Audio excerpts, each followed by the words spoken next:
Hoy vamos a analizar unos textos con una idea, bastante provocadora. Tratan la conexión entre la filosofía occidental, la más influyente, digamos, y el poder.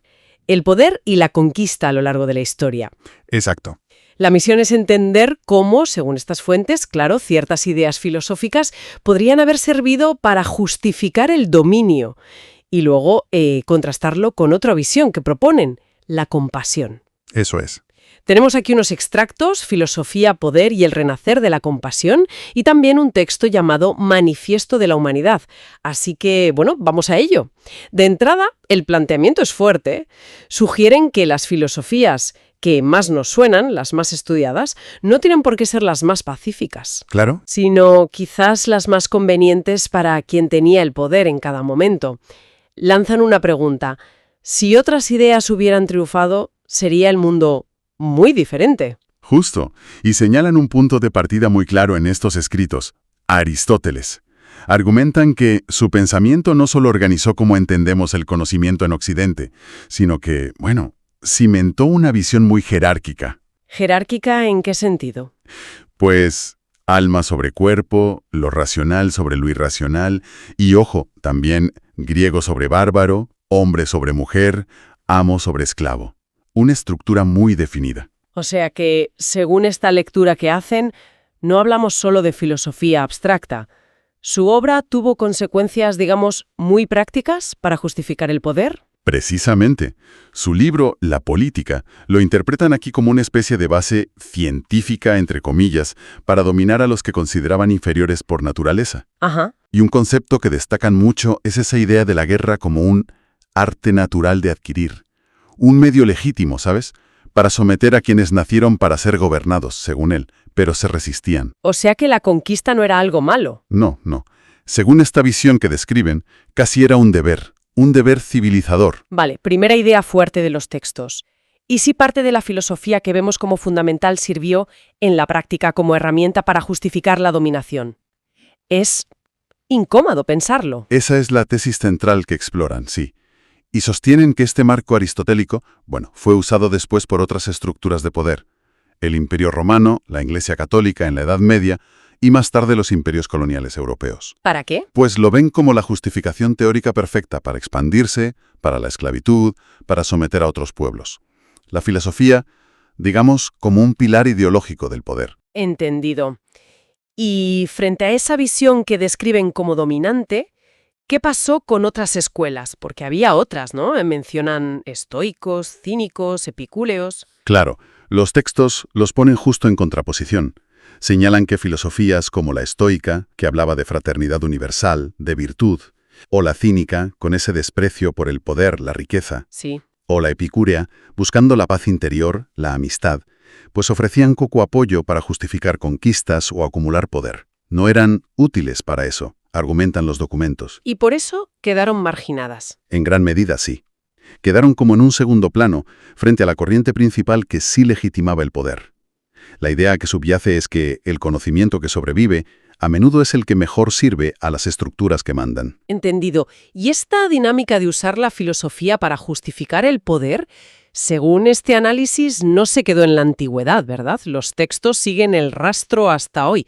Sí, mencionan ejemplos más modernos, aunque siempre advirtiendo que son interpretaciones y que no hay que simplificar. Señalan cómo algunas ideas de Nietzsche, la voluntad de poder, el superhombre, fueron, sacadas de contexto y distorsionadas. ¿Por quién? Por la ideología nazi, para justificar su visión de dominio racial y expansión, ignorando, claro, toda la complejidad del pensamiento de Nietzsche. Un uso terrible. Tergiversado totalmente, sí. Absolutamente. Y ponen otro ejemplo, el concepto de Marx de la dictadura del proletariado. Quizás él lo pensó como algo temporal hacia una sociedad sin clases, pero regímenes como la URSS de Stalin lo usaron para legitimar un poder totalitario, ¿no? Desviándose mucho de la idea original. Vale. Conectando todo esto. La perspectiva de estas fuentes es que ese legado, esa forma de justificar el dominio que rastrean hasta Aristóteles, sigue presente. Eso argumentan.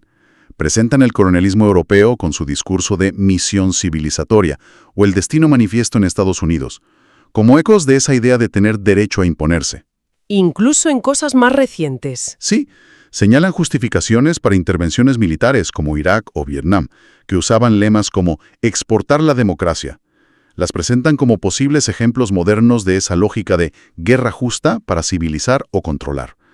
Y aquí, los textos insisten en que no apoyan ninguna ideología política, solo exponen cómo se han usado estos argumentos filosóficos según su análisis. Comprendido el diagnóstico que presentan. Pero también proponen una alternativa, ¿no? Que está en ese manifiesto de la humanidad. Correcto. Frente a toda esa herencia de poder y posible violencia justificada, el manifiesto propone un cambio radical, un giro. ¿En qué consiste? Pues pide renunciar a la violencia como método, reorientar la educación hacia la compasión, la cooperación, medir el progreso no tanto en poder o PBI, sino en bienestar, en felicidad compartida, y adoptar la compasión como el nuevo paradigma. ¿Y qué entienden por compasión? No será solo sentir pena, imagino. No, que va. La idea central del manifiesto es potente. El verdadero poder está en cuidar, no en dominar. La compasión no como debilidad, ¿sabes?, sino como la mayor fortaleza humana. Entiendo. La capacidad de entender el sufrimiento del otro y actuar. La ven como la fuerza que puede cambiar el miedo por confianza, la división por unidad.